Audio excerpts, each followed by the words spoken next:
vibrant, outgoing woman starting the next chapter in her life. She's just retired, and she was very much focused on the future.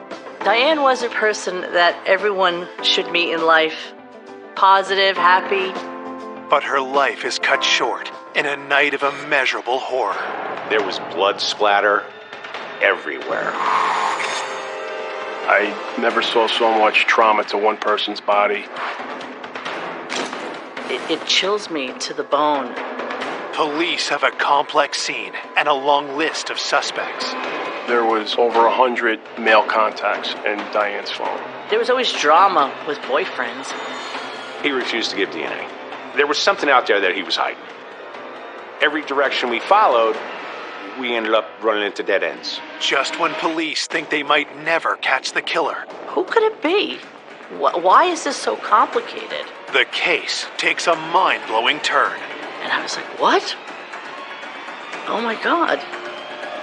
No one expected this case to break on something like this.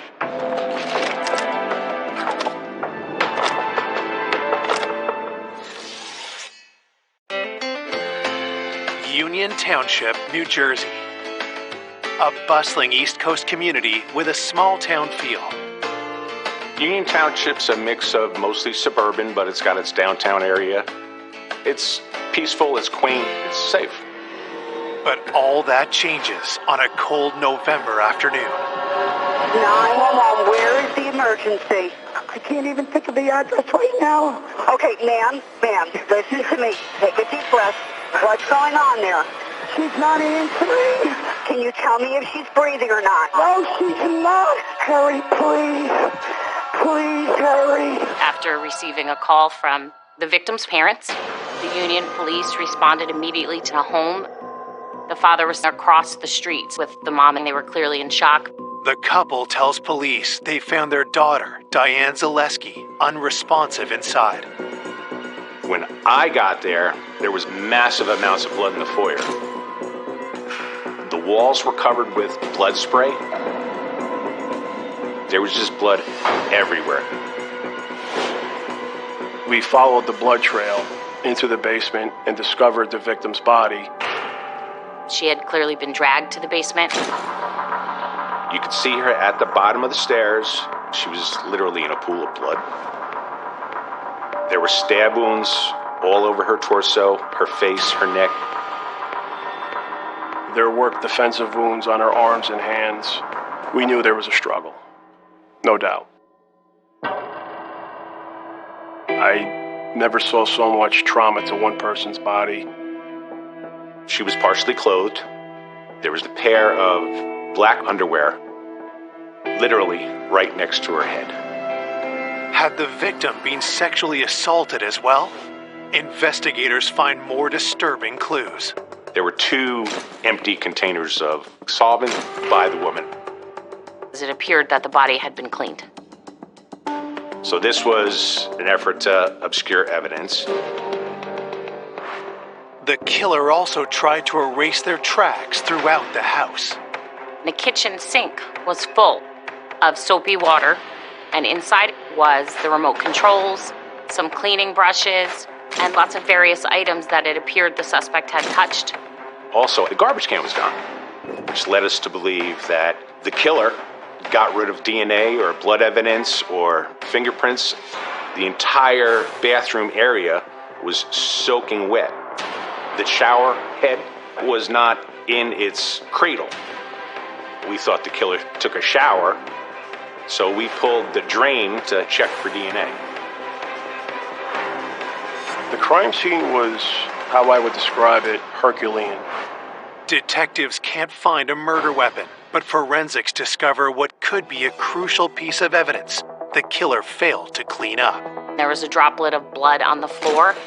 It appeared to be foreign to us. It was cast off and inconsistent with the victim's blood. He had cut himself somehow in the course of the struggle, whether it be from a knife, from punching her. We knew that the guy was trying to cover himself, but it was minute, and they found it. They saw that blood. We immediately swabbed that piece of evidence and transported it to our DNA lab. Detectives get more information from Diane's parents. They had gone to the house because she was supposed to take a sister-in-law to a doctor's appointment that morning, and nobody could get in touch with her. They entered her home and they discovered Diane's body. Her parents were really suffering. Diane was a born and bred Jersey girl, gregarious and adored by her friends. Diane, she brought joy to a lot of people's lives. Very positive, happy, laughing, and dancing. Even though she wasn't married and she didn't have children, she was very much focused on her family. Her parents were a little bit older, so she was kind of watching over them. And I knew her brother because he had lived with her for a while. After 17 years of working as a legal secretary, Diane was now taking time for herself. Here's this young single woman in her own house, and she's just retired. When she was offered a certain buyout package, there was no hesitation. She was ready. She had worked long and hard in her life. Diane was social. She had her friends from work, and often they'd go to happy hours. Then she had her dance friends. She would go on dates. She would just say, Joanne, in the end, I'm just looking for a guy who can carry in my packages. She still had hope that she was going to meet somebody to spend life with. As investigators finish processing the crime scene, a theory evolves. There were no forced entry marks that we could find in the house. He took the time trying to obscure everything. He tried to clean her body. All this took time. In addition, there was a pot that appeared to have food in it. Maybe Diane had been cooking or had been eating when her killer entered her home, and there was a fork from that pot that we found in the kitchen sink full of cleaning fluid, which led us to believe the suspect had also taken time to eat. I was involved with at least 150 homicides. I never saw anyone hang out in a house after a murder. I just never heard of it. We felt it was someone Diane knew. The killer was very comfortable in this house after the death of the victim. Which led us down the boyfriend road, or someone who was dating her road. But what was the killer's motive? For any human being to do this to another human being is, I don't even have a word for it. Police rule out robbery since nothing appears to be stolen, including Diane's wallet. And when investigators look through it, they find a clue. We found a business card. It belongs to someone named Mark. Who is this man? And could he know anything about Diane's brutal murder? We found out from her family that he lived in the general area, and it was a bar just up the street from where Diane lived. And we found out that they had been there. So we think that's where she actually got his business card.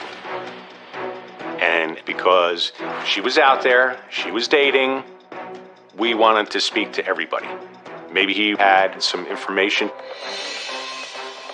He came in, and I showed him a picture of her, and he flat out refused to say that he even knew her. He said he had no idea why the card was in her wallet.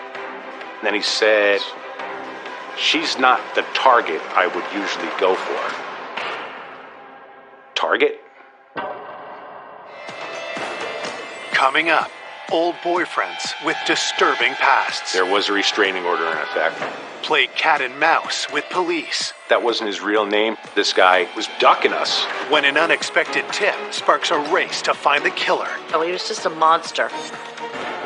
There was now an absolute manhunt.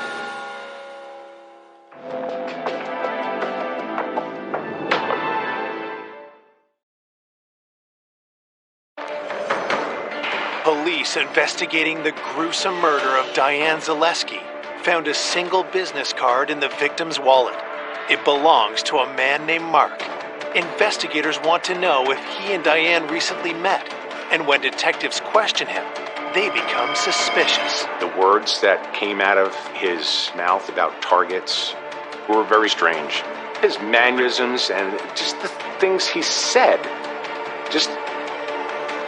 they were wrong.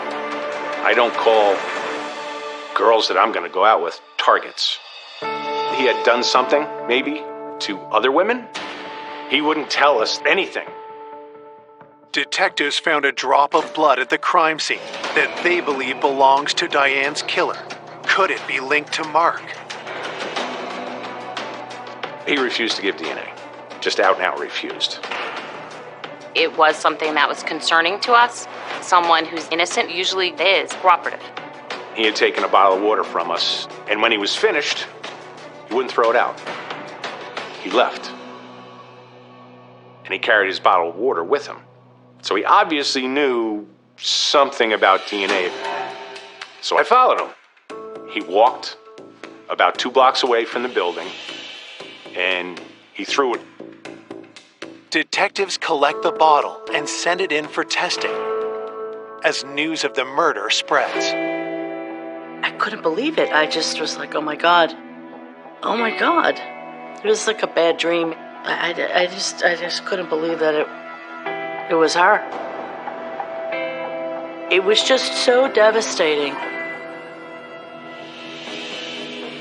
police fan across Diane's neighborhood, hoping someone saw something. One older neighbor told us that earlier she had seen 2 children playing outside. And she knew one of the children lived in the neighborhood. She didn't know who the other child was. During the winter, she had seen him shoveling Diane's driveway. Had the neighborhood kids witnessed anything out of the ordinary? And so detectives wanted to identify those children. And when we spoke with the neighbor across the street from Diane, kind of diagonally, she said she had a daughter and a grandson. So those were the children identified as being outside. All she could say is, I didn't see anything. I didn't hear anything. Her 11-year-old grandson didn't indicate anything else, and boom, the door gets closed and we're done with our canvas there. But detectives do get information that raises some troubling new questions. The neighbors told us that her garbage can was outside in the street, which led us to believe that the killer got rid of the garbage. How would he know that if he put the garbage out, it would be gone in the morning? And why was the killer so desperate to get rid of it? Was there evidence or fingerprints? We didn't know.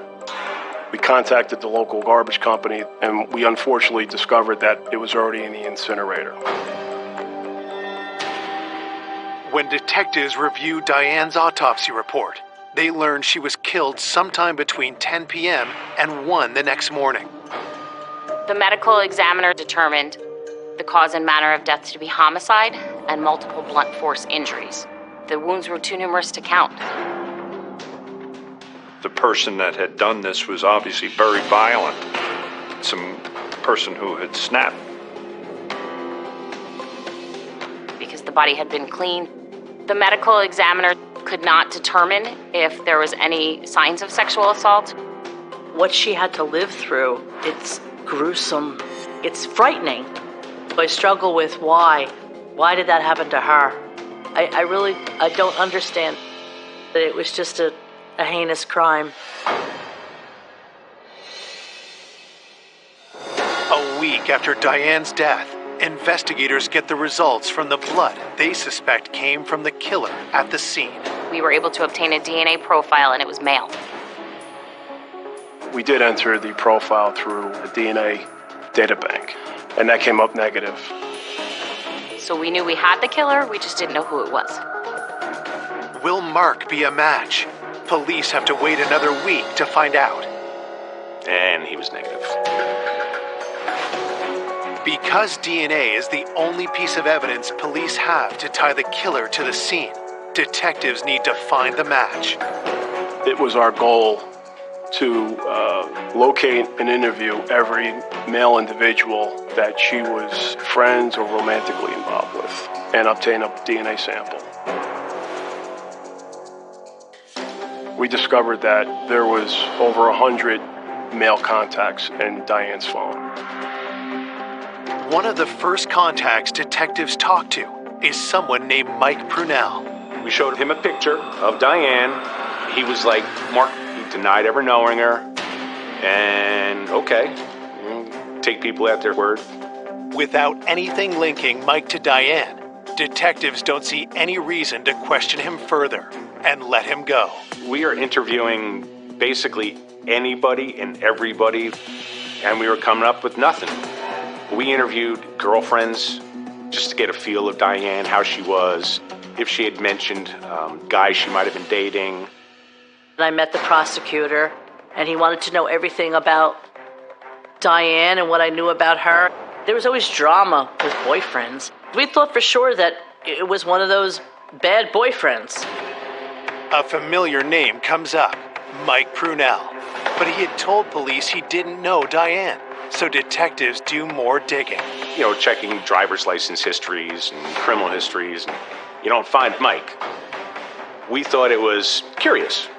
We wanted to speak to him again, but he never returned a phone call.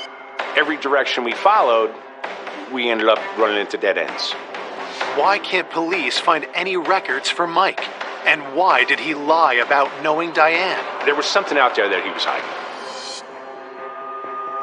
When detectives ask Diane's brother Ron about Mike, what they hear completely surprises them. Not only did he know her, but he asked Diane's father for her hand in marriage some 20 years prior. So he knew her real well. Another red flag.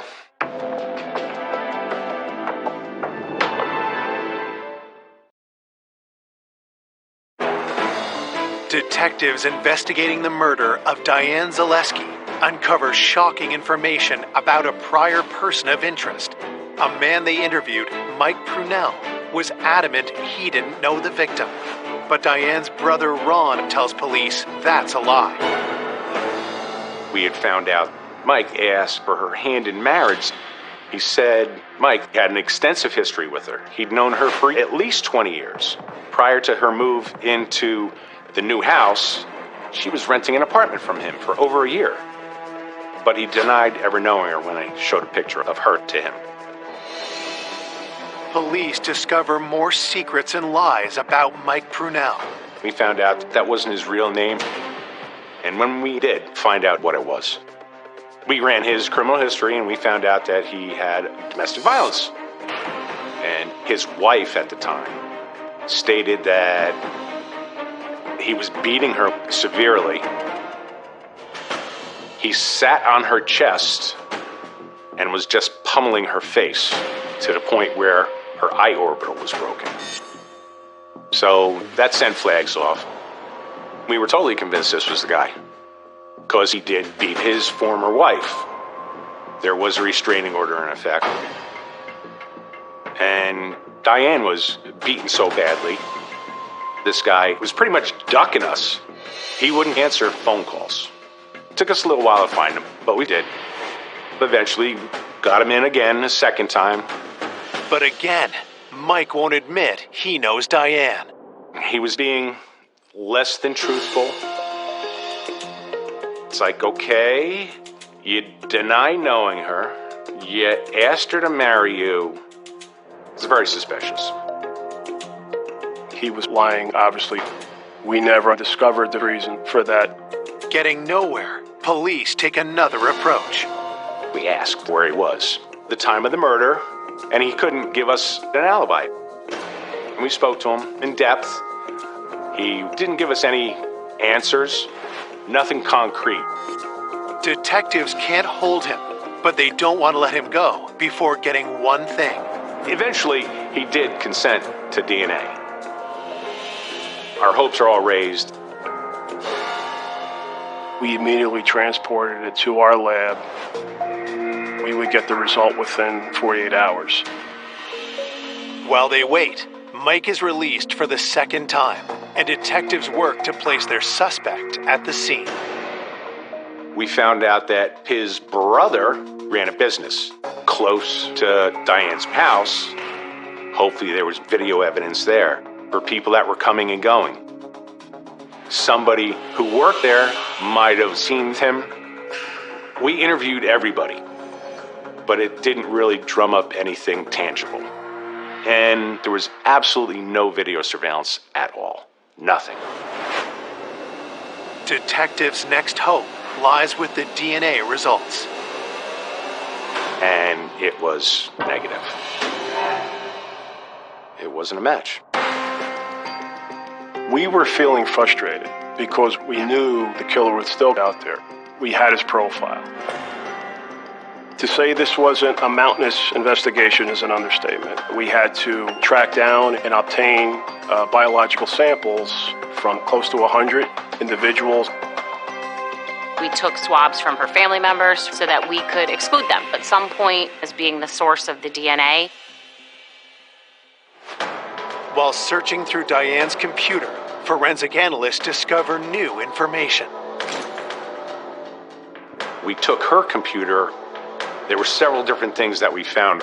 Everything is time-stamped. Hours after Diane's death, there was activity on the PC. Numerous items, technology items, were attempted to be purchased using Diane's credit card. It was someone that was comfortable having things delivered to Diane's house and it not being out of the ordinary if they were the ones collecting them. We knew he tried to purchase an Apple computer, an iPhone, and it didn't go through. We had no idea why the purchase itself didn't go through. We also found that the killer, while in the home, was also searching pornographic websites. I mean, to go on pornographic websites after you just brutally killed a woman. Waiting for justice takes a toll on Diane's friends. Who could it be? Why is this so complicated? We watch the news all the time and we see these things, we see murders, but when it happens to somebody you know, it's devastating. It's sad. It made me very sad about humanity.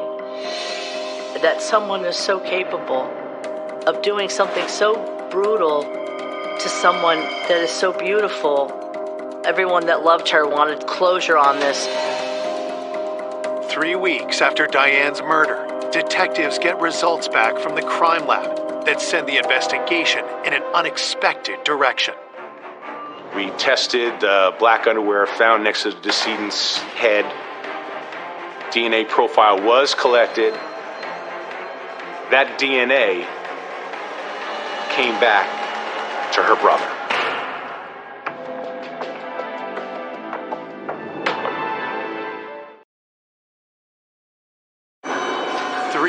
After 54-year-old Diane Zaleski is savagely murdered, detectives discover DNA from the crime scene belongs to someone close to home. The DNA that was in the pair of underwear lying next to Diane came back to Ron, her brother. A lot of things ran through all of our minds. We just couldn't believe it. We thought that there might have been something sexual with her brother, and she had enough. And he killed her. Brutally killed his sister. Diane's brother worked for the Department of Public Works. So he would know when garbage was collected on her street. The killer knew I can stay until the garbage is removed and then I'm safe to leave. So there's a possibility that Diane's brother could have done it, collected all the evidence, and taken out the garbage. The killer was there for a long time. Diane's brother, he knew her pattern, her daily pattern. He would be comfortable staying on the scene, making themselves something to eat. I called him up that night and said, "Hey, do you got 10 minutes to come down and talk to me?" Ron agrees to come in the next day. How do you say this without accusing the brother of basically having sex with his sister? Because that's what it leads you to believe. I have this report saying that Ron's semen was found in the underwear, so I just put the report on the desk and I slid it over to him and I said, "What do you think?" It's like he was hit by a freight train. The jaw drops. He said, I can't explain it. It can't be true.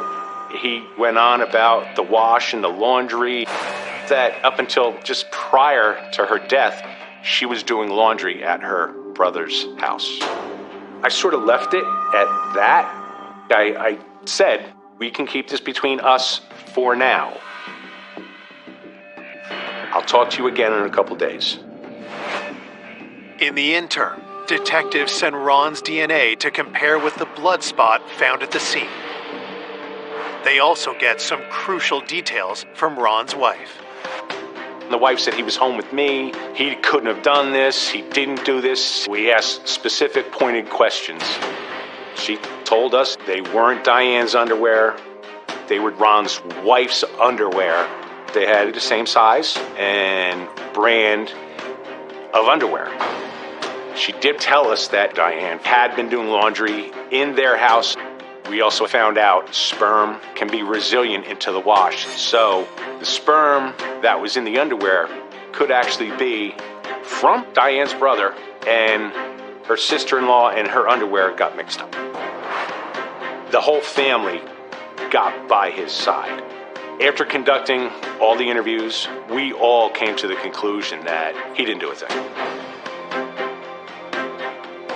There's hard proof of Ron's innocence when investigators find out his DNA isn't a match for the blood found at the scene. The case took lots of twists and turns, and there were parts that were shocking to us where we had to kind of sit down and regroup.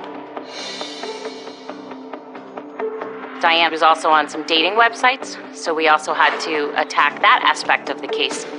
Could she have met someone sinister over the internet? Online dating can be frightening. There are people who are really troubled, and if they come across your path, you are the victim. Detectives focus on someone who called and texted Diane a lot. Kyle came to our attention because he was in her phone. And Kyle was very evasive. Didn't want to come in for an interview. He was just a friend. He wasn't romantic with her at all. At least that's what he said. But was that true? Or did Kyle want more than Diane's friendship? Her circle of friends said he was a possible person of interest. And we acted on it. We followed up on it. He was not cooperative. We obtained subpoenas to go find him and bring him in for statements. When he finally did come in for an interview and refused to give a DNA sample, it was too intrusive to him. And he asked a lot of questions. Normally, I'm the guy asking all the questions. So it gets your radar up a little bit that something's not exactly right with this guy. He actually said that he was at the house the week prior to her death, so he was familiar with the house, wanted a relationship with the victim. He denied that. We didn't believe that was true at all. People that I'd spoken to didn't think that he was her type. Maybe she laughed at him and told him to get out. Why else would he be evasive if he wasn't hiding something? There were no signs of forced entry at all to the home, so Diane must have let this person into her home. Was that person Kyle? Maybe he didn't go there with the intent to kill, but maybe something flipped the switch. Detectives want to know where Kyle was the night of the murder. He said he works nights, and all the access in the building was key card controlled. Detectives check logs. There is a record of Kyle swiping in. But who's to say that somebody else wasn't using his key card? Until we got DNA, we'll just never know. Investigators tell Kyle if he wants to be ruled out, he needs to cooperate. We did eventually collect his DNA. He was negative. DNA set him free. As weeks turn into months, investigators are far from uncovering the identity of Diane's killer. We were hitting the year anniversary of Diane's death. It was very hard to explain to the family that we were no closer. You saw a family not being able to fully grieve because they didn't know who did this. It was like a bad dream. I was worried. I said that they should have found someone by this time. We knew the killer was out there. We were feeling frustrated. He would never be identified. That was our worst fear.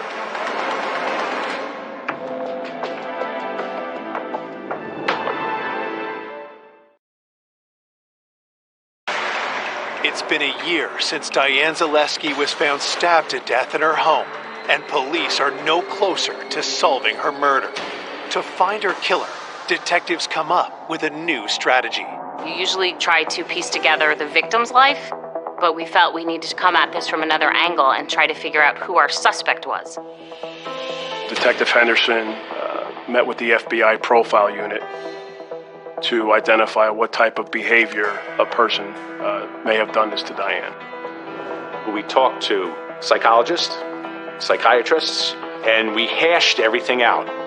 Where we went, why we went there, what did this lead, is there anything still open? We went through all the DNA, we went through all the interviews, we went through the whole case. The person trying to buy stuff online, the pornography that was visited, everything. We laid out the whole case. The profile came back to a loner, a petty thief, possibly, someone with psychological issues, someone that was in her life, but not for a long time. Age would have been younger. It would have been somebody that was into technology. We realized that the individuals that we were speaking to did not fit that profile.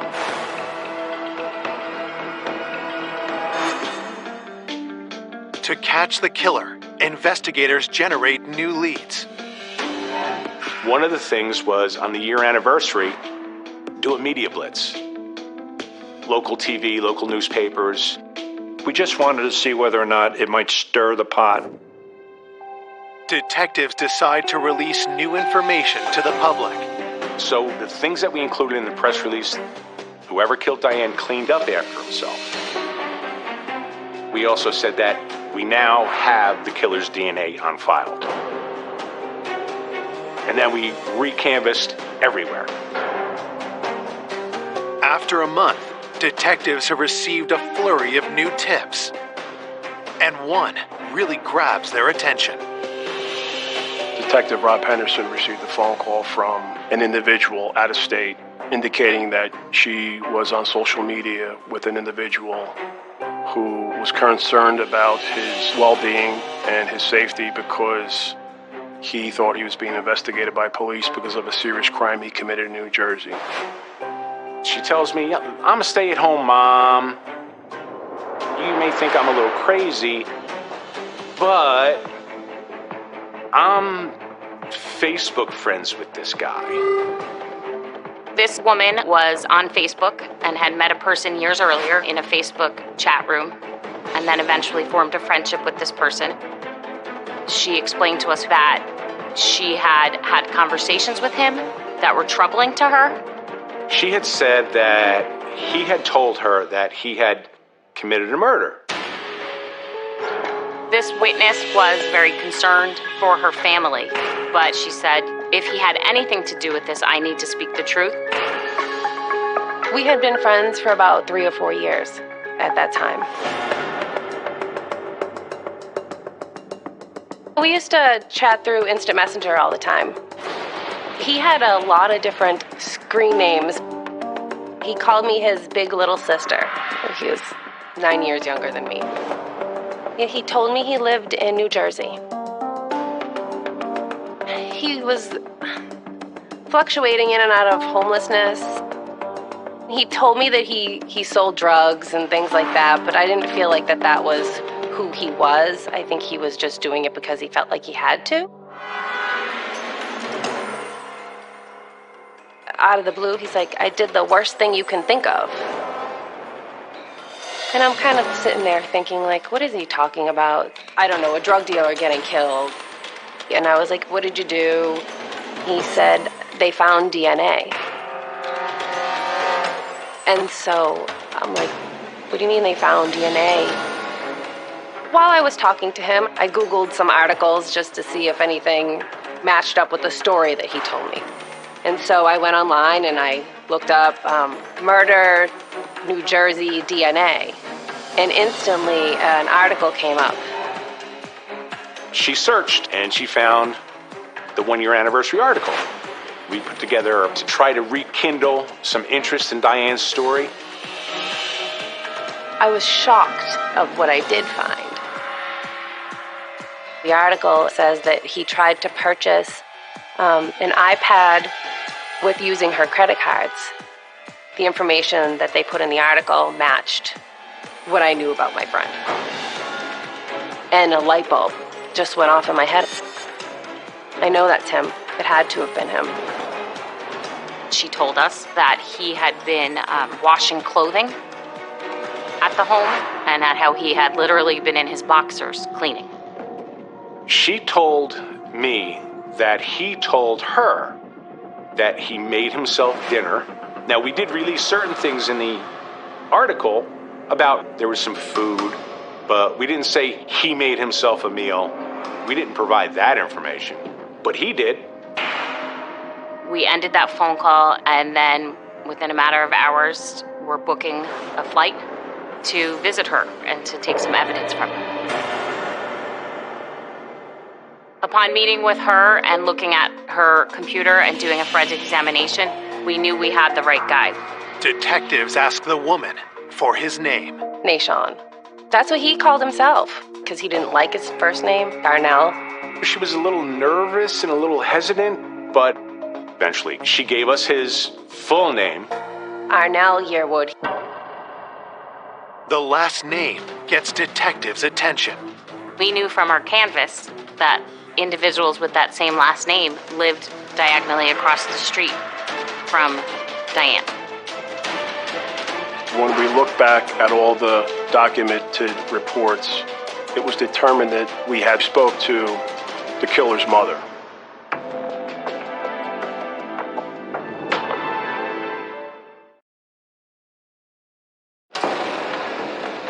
After over a year and a half investigating the grisly murder of Diane Zaleski, police finally get the break they need. They have the name of the suspected killer, Arnell Yearwood. And in a shocking twist, detectives discover his family actually lives on Diane's street, and they've been to the house. We were there last year after one older neighbor told us that she had seen two kids playing outside. And she knew one of the children lived in the neighborhood. She didn't know who the other child was. We did some more digging and some more investigation on Yearwood. Arnell Yearwood, although he was in his 20s, he was very small in stature. So he could be mistaken in a puffy jacket for a kid. We knew that Diane had some kids on the block helping shovel snow or do some yard work. It really led us to believe who was described as this kid was the killer. We went back across the street, made it look like we were canvassing other homes, but really we only had one home that we wanted information from, and that was his mother, Mrs. Yearwood. So we went to her home, said, "We know you have a son," and asked specific information about that son.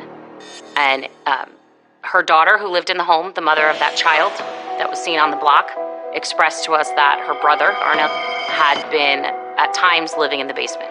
And it would have been during the time frame of Diane's murder. That her brother sometimes would be outside with her own son. Arnell's mother insists she has no idea where her 26-year-old son is. We have to find this guy because we have to do a DNA match. There was now an absolute manhunt. A track and trace on Arnell's phone narrows down his position. Somebody's got eyeballs on the house, and next thing you know, a kid starts walking down the street.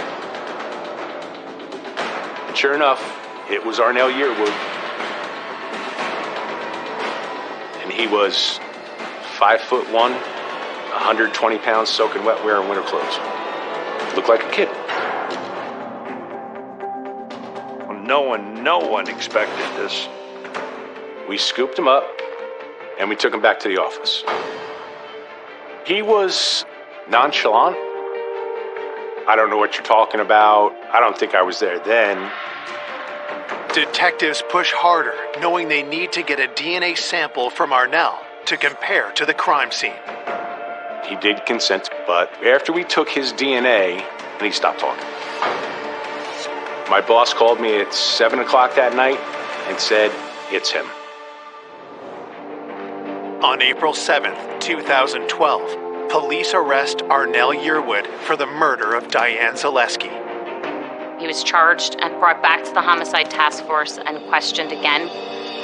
This time, Arnell starts talking, and investigators can now piece together what happened the night of Diane's murder.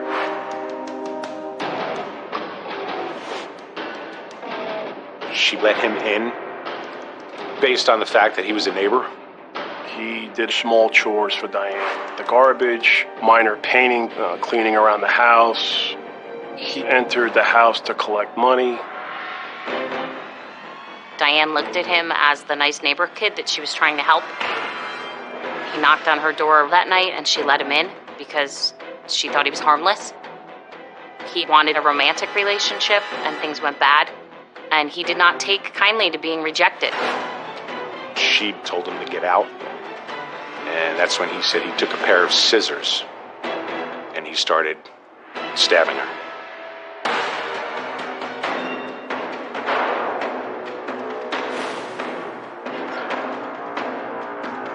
In the entrance right at the front door, that's where the first attack occurred. After he had her down on the ground, he was strangling her. He dragged her down the stairs and left her body dead at the bottom of the stairs. And then he went about his cleanup, and cleanup of him, the cleanup of her, and his pornography watching. And at some point, he made himself something to eat. But why would this kid brutally murder this vivacious woman? The killer never talked about a motive, ever. And to prove a murder, you don't have to prove motive. We never identified what a motive was. Whatever it was that caused him to act the way he did, so viciously, it will never be explained. In court, Arnell Yearwood pleads guilty to the murder of Diane Zaleski. He is sentenced to 30 years in prison.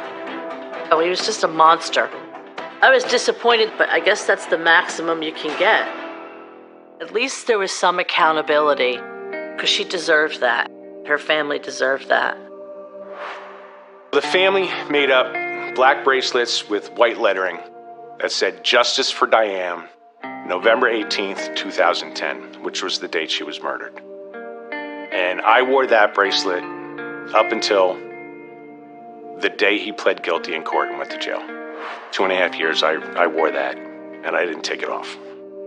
Losing Diane is like a moment in life, like before Diane and after Diane. It's been quite a few years since she's gone, but I do still miss her. Her heart is still with me. She was so real and very kind, and she was funny. And every once in a while, I could feel her. I could feel her presence. And I think I look forward to seeing her someday again.